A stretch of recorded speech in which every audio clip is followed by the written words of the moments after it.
Hey everyone.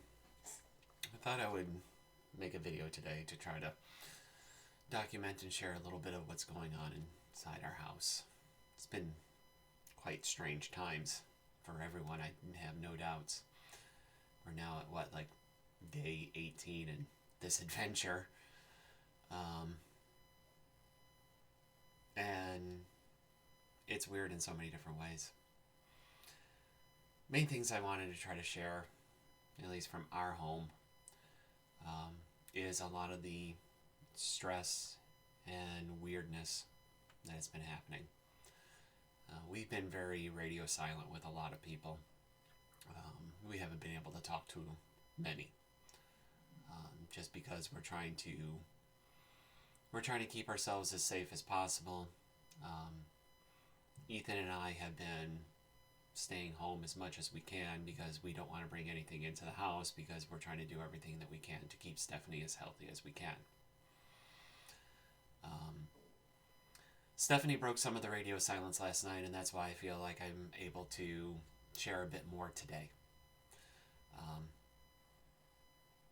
Stephanie has been having a huge trial over this. It's been exceedingly difficult. Many of you know that she works in long-term care, nursing homes. She has to deal with old people.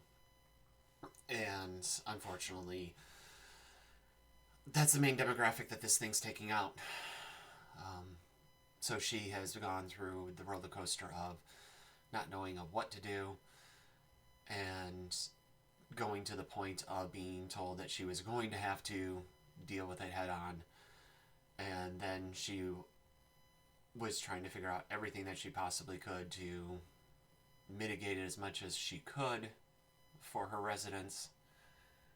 And it's got to the point that she's done the bold thing, that she, through a bunch of different stages, has decided that she is going to convert one of her homes into a recovery center for COVID.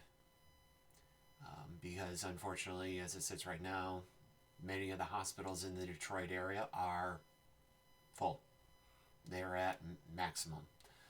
And when looking at all of the numbers that we can see, it is taking people anywhere from 1 to 3 weeks for recovery.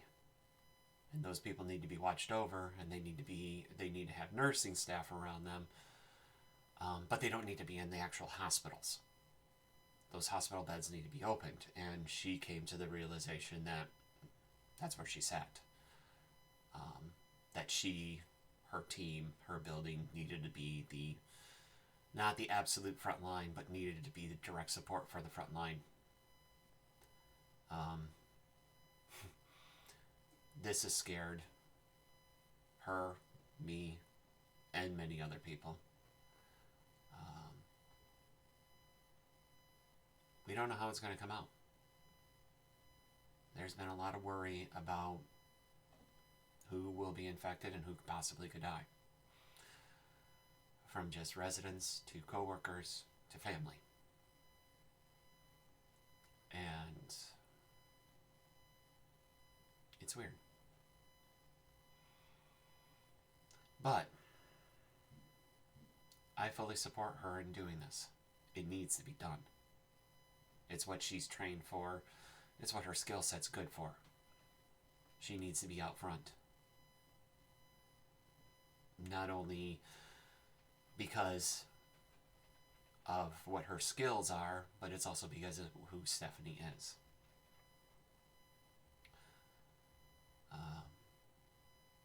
So, to say that there's been a little bit of stress in our house over the last couple of weeks is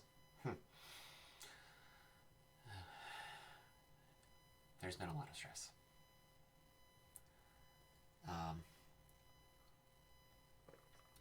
Thankfully, there's still beer around. I don't think we would have gotten through this if there wasn't at least beer around.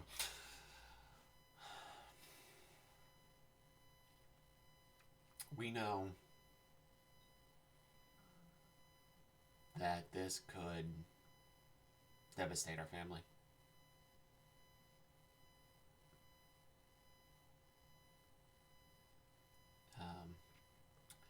we can look at all the numbers and we can take actual solace in some of the numbers. This thing seems to like to take out the aged much better than the younger, even in the age group that Stephanie and I sit in. The likelihood of somebody our ages to be taken out by this is low, very low. But there's still the possibility. And we really don't want to admit it, but the possibility is there. And we know it. And we know what the outcomes could be. And our household has accepted that.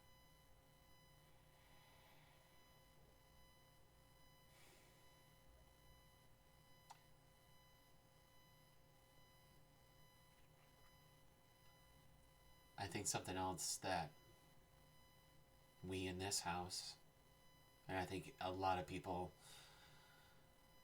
within our society is going to have to get into their heads, is that there is going to be a lot of damage coming out of this. And not just a simple dead.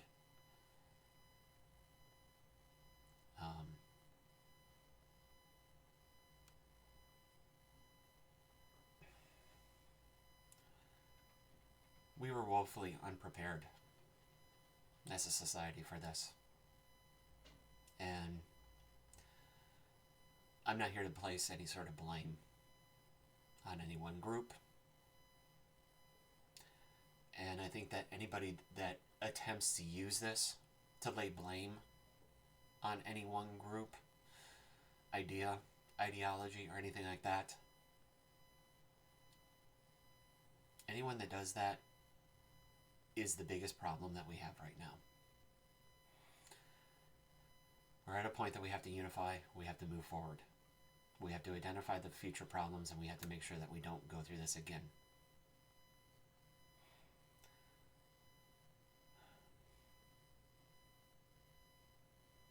But I think when we get beyond this, a lot of people are going to have to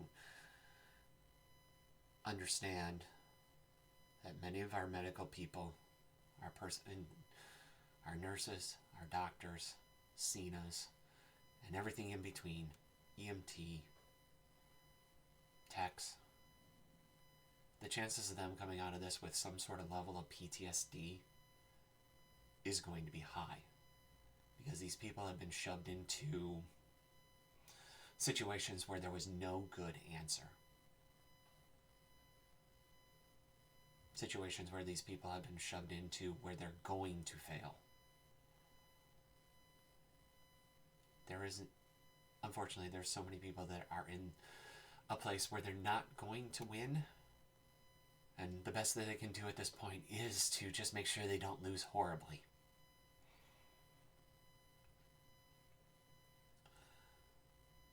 A lot of the people are being forced to make choices in this situation that they never thought they would have to.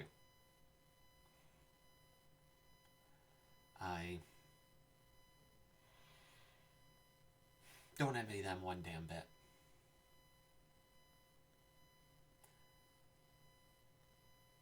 And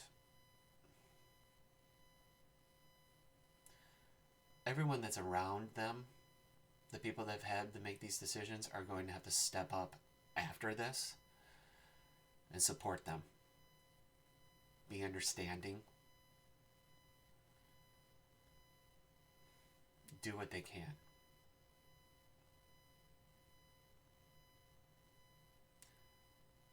We are going to have to, not only make sure that this never has to happen again, but be understanding to any sort of lashing out, closing off, or just antisocial behaviors that may come out of anyone that's been on the front lines of this battle. I mean, this is a war. And it's happening on our soil.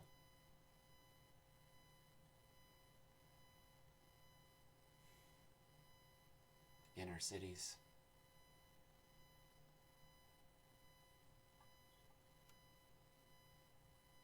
Everyone's going to have to step up to piece it all back together when it's said and done.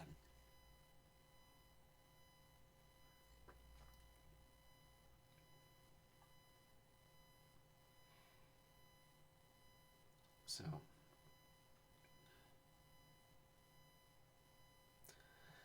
right now, what the rest of us can do is to minimize the spread wherever we can. Collect whatever resources we can and get them off to the people that need them.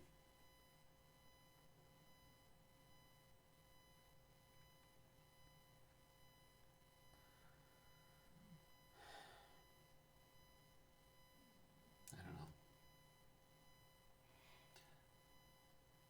I have to admit, I'm scared. Deeply scared.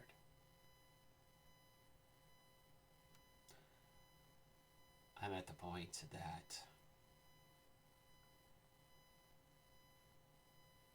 I could lose my wife.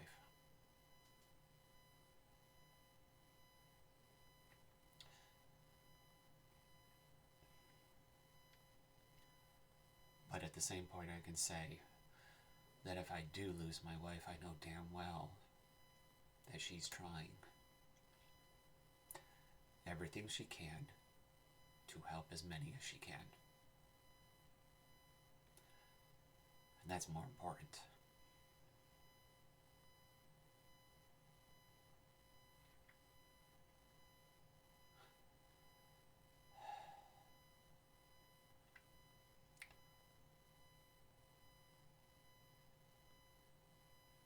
I don't like that I have to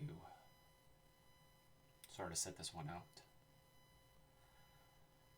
It's more important for me to stay as healthy as I possibly can so I don't bring anything into the house that would ultimately take her out of the battle. If she brings it home, so be it. I'll deal with it. Ethan will deal with it. That's our house.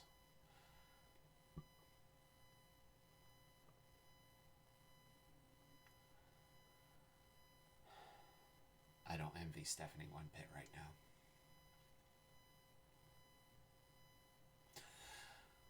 Other than that, she gets to go and do something every day.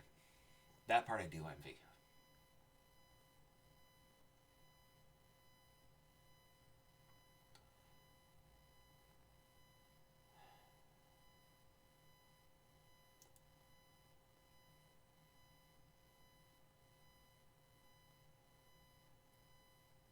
So,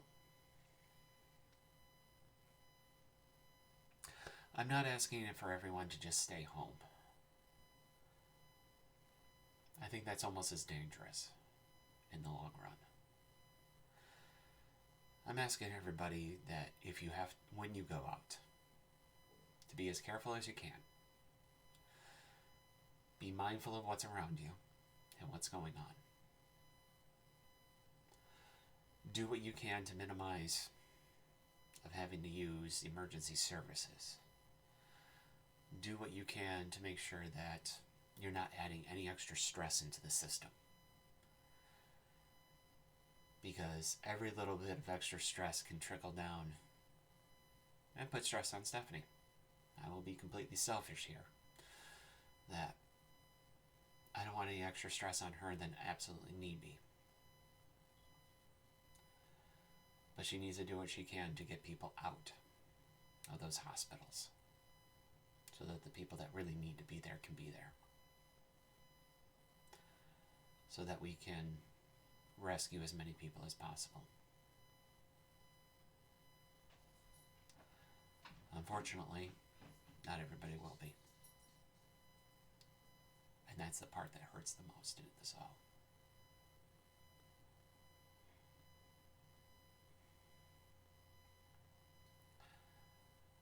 I love you, friends and family.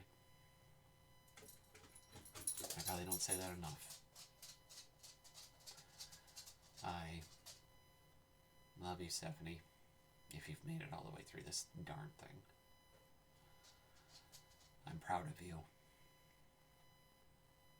I think what you've done has been phenomenal and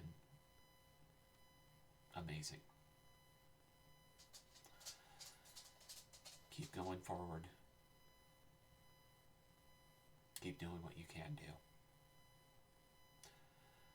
And everyone that's behind you will keep doing what we can do too. I love you.